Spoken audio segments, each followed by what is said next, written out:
নমস্কার বন্ধুরা, আমি বৃন্দা কিচেন অ্যান্ড ট্রাভেলস থেকে। আজকে আপনাদের একটা পাঁচমিশালি তরকারি সিম্পলভাবে রান্না করে আমি দেখাবো। আমি হাতের কাছে যা যা পেয়েছি এই সিজনের তাই আমি সবজি নিয়েছি। আপনারা আরও কিছু অ্যাড করতে পারেন। এই আমি সবজিগুলো সব কেটে ধুয়ে রেখে দিয়েছি।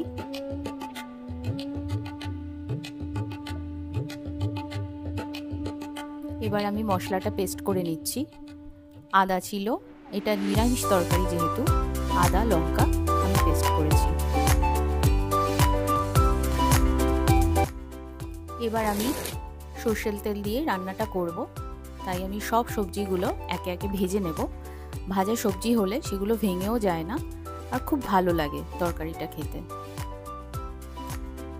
আমি প্রথমে কফি দিয়ে দিয়েছি আর সব সবজিগুলো আমি ভেজে নিয়ে লাস্টে একদম কুমড়োটা ভেজেছি, যেহেতু কুমড়োটা খুব নরম হয় এবং ভেঙে যায় সেই জন্যে।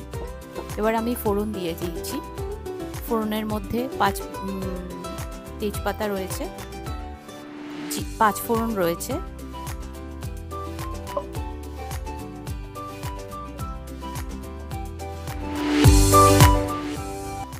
এবার আমি একে একে সবজিগুলো দিয়ে তার মধ্যে লবণ দিয়েছি, হলুদ দিয়েছি, জিরার গুঁড়ো, ধনের গুঁড়ো, একটু টমেটো দিয়েছি আর একটু লাল লঙ্কার গুঁড়োও দিয়েছি, দিয়ে ভালোভাবে কষিয়েছি।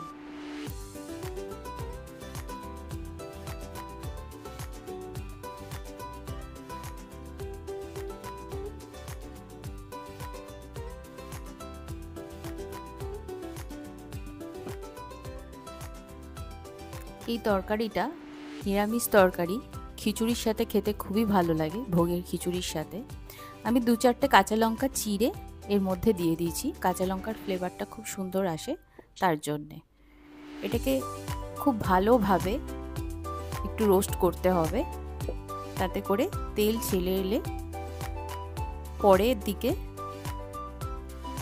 মশলাগুলো আস্তে আস্তে ফ্লেভারটা যাবে, খুব সুন্দর একটা গন্ধ বেরোবে। কষিয়ে নিয়ে আমি জল দিয়ে দিলাম। একটু উষ্ণ জল আমি এক্ষেত্রে ব্যবহার করেছি। একটু উষ্ণ জল দিলে সব কিছুরই একটু টেস্টটা ভালো হয়। আমি ঢাকা দিয়ে দেব।